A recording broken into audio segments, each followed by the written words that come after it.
You are listening to Leave Your Mark with your host, Vince Cortese. Leave Your Mark. Inspiring the world, one guest at a time.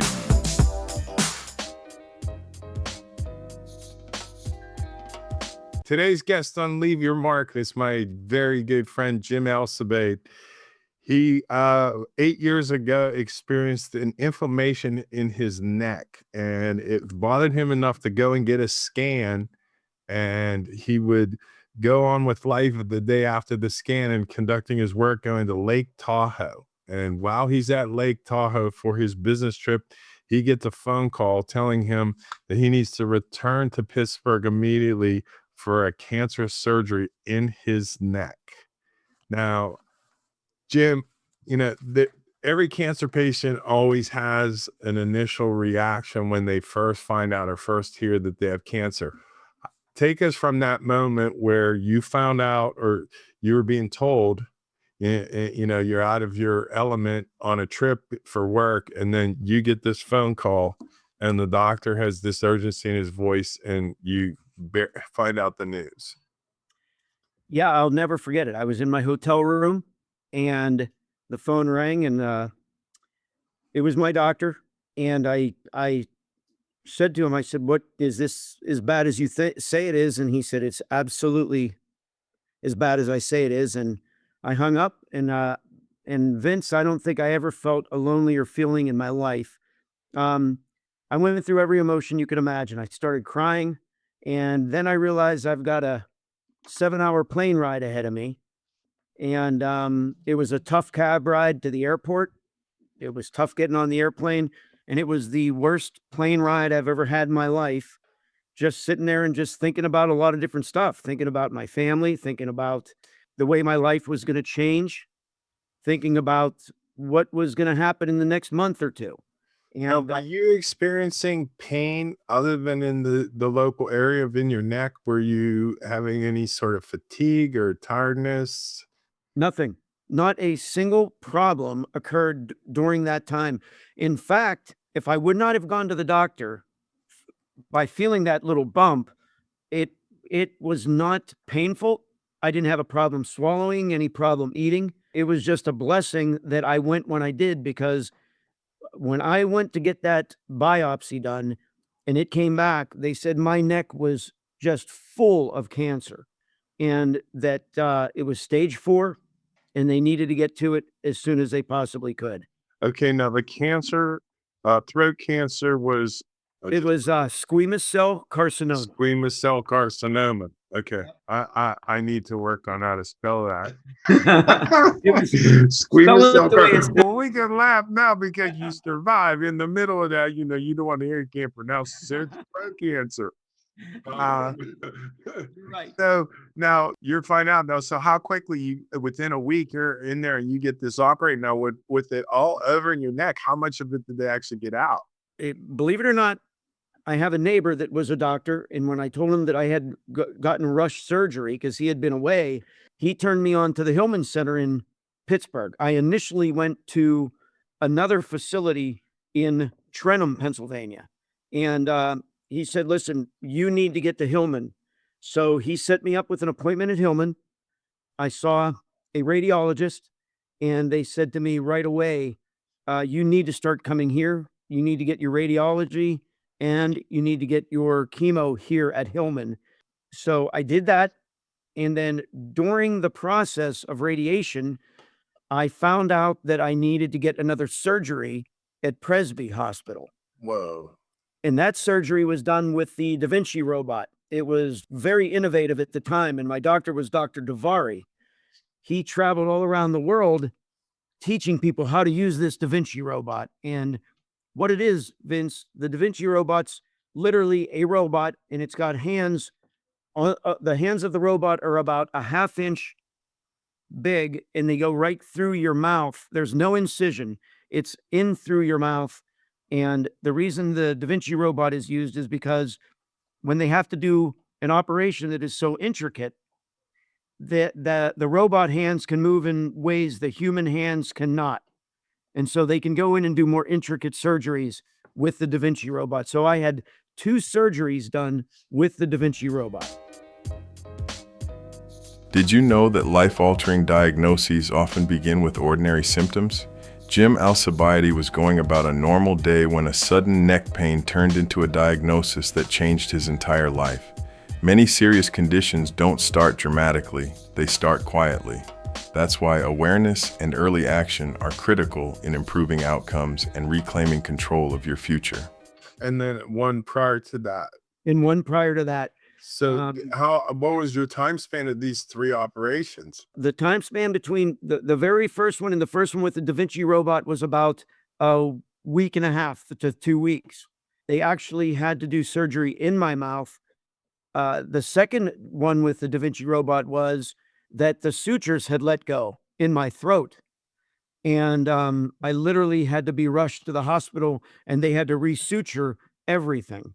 Oh, And my. it was scary. I mean, I was Yeah, that would be, because like the Very. cancer, if it bursts or anything of that sort, it's just a catastrophe.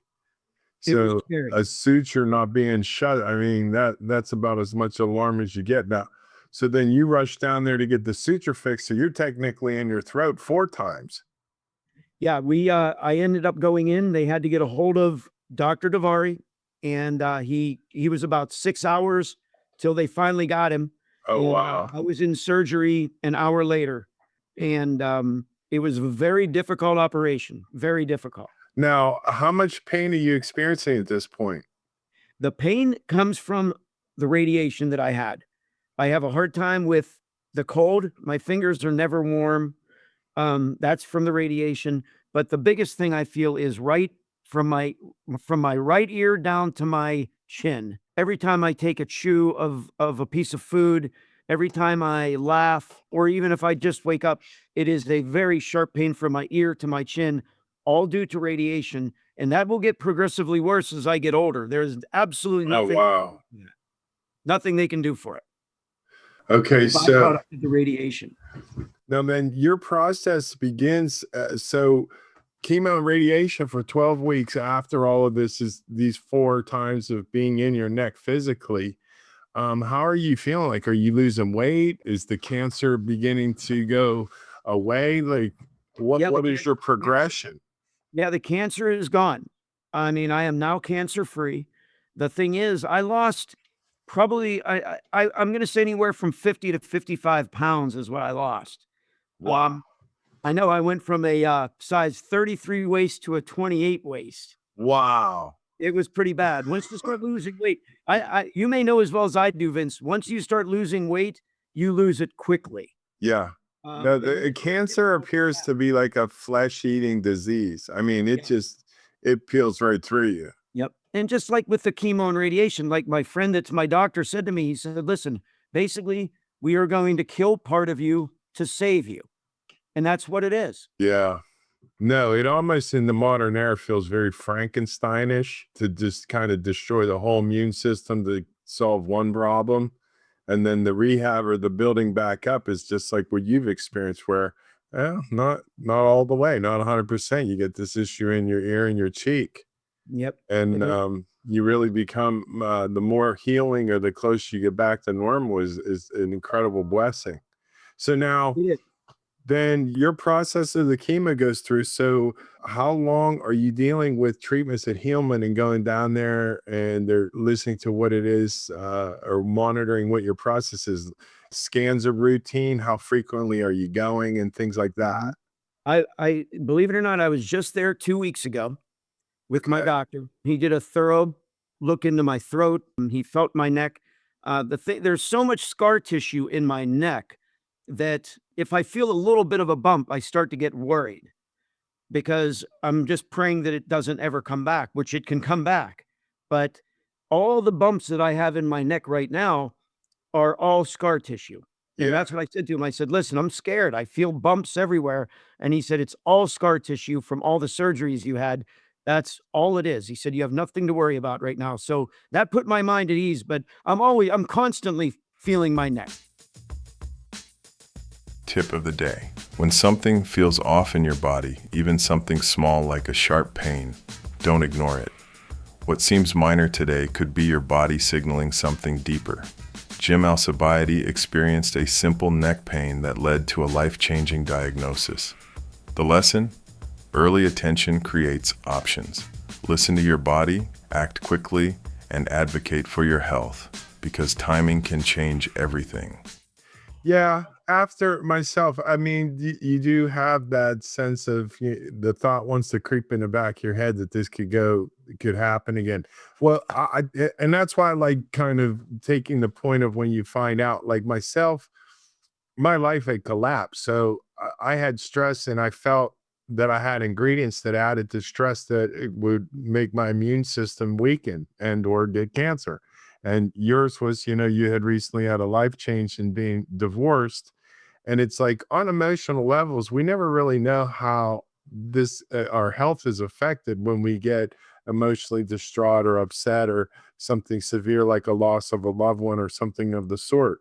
So in your case, you had some, but you began to move forward. You kept moving through life. So But you how have would you explain that you were emotionally taxed at that point? That when you found out you had the cancer, was there like let's put it this way: what's different then to now? How was life different that you may have weakened your immune system and didn't know because you got habitual about it? Yep. Well, I can tell you the biggest thing, the biggest change is my attitude toward things. That's the biggest change because before I got sick, listen, I'm still stressed. I mean, work and the things that are going on in the world. I mean, I think everybody's feeling a little bit of stress. Right. But prior to getting sick, I was wound a lot tighter. And my girlfriend right now probably will say no, he's the same as he was. But Before. no, I was wound a lot tighter. I was more working a lot more. And after this whole process of the chemo, the radiation, and the surgeries, I found that life is short. You need to take a step back and look at things differently. I will tell you, I found out who my real friends were through this whole process, and it just makes you think and take your time a little bit more about things. Oh, I'd agree. Things that So seem so important really didn't mean anything. you noticed the change in yourself as well. Like for me, it was definitely a much more clarity. Like I thought that I was doing things on par before and I really was not connected as I should have been. You kind of, I don't know, sleepwalk to a degree. And that's why I was saying habitual, because it'll go and when you get habitual with something and now you got a bad habit, you don't realize that you're causing yourself harm in your new day-to-day routine. Right. And I think that occurs to a lot of people. So now you're a different person. So let's kind of walk through this part now. So this is 8 years ago, and you were just at the doctor. So your progression out of this, how long has it been since you've actually then routine treatments or routine follow? Like I know because they wean you where you go twice a week, then once a month, then once every 90 days, and once every 6 months. So how did that play out and how recent has all of that been over for you? Yeah, I right now with my last appointment a couple weeks ago, I do not have to go back now for a year. Oh, that's exciting. Yep. So then you would be technically considered in remission. Absolutely. Okay, that's great Absolutely. news too. And I have to say that the one thing that I found is how much your body can go through. Number one, how much Yeah. your body can actually take in terms Yeah, of, it's amazing what it can treatment. handle. you know. Yeah. And the main thing I always remembered was I got up every morning and I got a shower every morning. I actually treated getting my treatments like a job. I got up every morning, Vince. I got a shower, I got dressed, and I drove myself to radiation every single day for 12 weeks. Wow. And every Monday, I would have to do 8 hours of chemo. So I would do the radiation on Monday mornings, and then I'd do 8 hours of chemo treatments every Monday for 12 weeks. But I drove myself every single time. I treated it just like a job. Now, let me ask you this because the fatigue that comes with something like that, as well as you really need to try to keep up with your diet. And it was like that turns into a real wrestling match, because when you're doing chemo and so forth, your body's telling you you're hungry, and then when you go to start to eat, you can't eat. And that's Yep. the amount of radiation and chemo you were experiencing, that had to have been really hard. It's 100% right. I'll tell you what happened. With the chemo in your throat, not only can you not taste anything, you can't make any saliva to swallow anything. So I would make an egg in the morning and I would sit, and I am not exaggerating when I tell you, I would sit and I would look at that egg for 2 hours sometime. I would just look at it because I couldn't eat it. I'd throw it away and I'd make another one, and I couldn't eat it because when you get radiation in your throat, everything tastes like metal. Everything. So I would try to eat with a plastic fork, but it didn't work. You just Did can't you eat. continue to lose weight? Completely continued to lose weight for 7 to 8 months. They were going to put me on a feeding tube, and they ended up not doing that. I found a place that's about an hour from me, a drugstore actually, and they have a drink. I couldn't find it anywhere else. It's an 8-ounce carton that contained about 550 calories per serving, and it was tough to drink that. But I ended up drinking it as much as I could, but I couldn't eat. I literally probably didn't eat anything really solid for about 6 to 8 months. Wow. It was a rough time. Fascinating fact. Here's something powerful. Many people who face life-threatening illness report discovering a deeper sense of purpose afterward. Jim Alabi turned his darkest moment into a story of resilience and meaning. What feels like an ending can become a beginning. Sometimes, the most difficult chapters of life reveal who you truly are and who you're capable of becoming. Now, how are you managing all of this mentally? With the healing of cancer, there's a lot going on. How's your body responding? How's the medication? And probably most importantly, your mindset. So where are you going here? Staring at eggs and trying to figure out how to eat, and it's like you're treating it like a job. This isn't like anything you were experiencing prior to it. No, absolutely not. You're right. It was a whole different world. Everything was new to me. And I realized at the beginning, a lot of my friends knew people that had the same kind of cancer I had. And I made a big mistake. I reached out to them, and I realized after talking to about the third person, and this is before my treatment started, that I can't do this anymore. The treatments were so bad, and the information I was getting was so incredibly, it was depressing. I couldn't get out of bed. I couldn't think of it. Everybody was telling me was so bad about this. So I shut everything down. I didn't go on the computer and look at things. I just waited till my experience started. So because I couldn't listen to anyone else anymore because it was so bad. I'll never forget the doctor saying to me before my first surgery, the first thing he said to me was, "We are going to do a surgery that is probably one of the most difficult surgeries for the human body to recover from." And that was really, really tough to handle. And he was right. The recovery after that surgery was so incredibly difficult that I couldn't lay down for months. I had to sleep sitting up when I could sleep, but it was terrible. And like I said before, it's amazing what you can go through and come out on the other end and be okay. It's just Well, you go also to at that point where the food becomes your medicine. And just kind of to touch on the food, like what became of your new diet? Because like you said, you didn't eat anything whole for a good 6-8 months. Your body has to make an adjustment to solid food again. It's there. And what did you choose to eat? And did you do any like studying about it? Like what was the best type of food for you to have for your type of cancer? I will tell you, I could not taste food for months and months, but there was one thing I could taste, believe it or not, and it was dark chocolate. My doctor said to me, he said, "Try dark chocolate." And I did. That'll help put the weight on too. Maple syrup. Maple syrup was good. But the best part about the maple syrup was my throat hurt so bad that when I would take maple honey or syrup, it would coat my throat to where I could drink or eat something. But what I'm running into now, Vince, is from the surgeries and the scar tissue, my throat is getting smaller. It has gotten smaller. So I've got to take smaller bites. And I have to consciously remember to slow down when I eat, to take smaller bites because it's difficult to swallow. Wow. And I'm still drinking a lot of liquids. I drink water constantly all day, every day. And it's just a byproduct of all the surgeries. So, and it's going to get worse. There is nothing they can do for it. My throat will continually get worse as I get older. And it's just a byproduct of all of that radiation.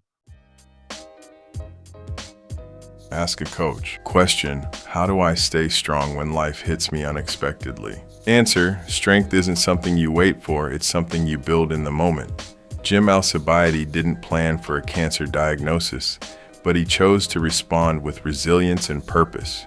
When life disrupts you, focus on what you can control: your mindset, your actions, and your willingness to grow through it. That's where transformation begins.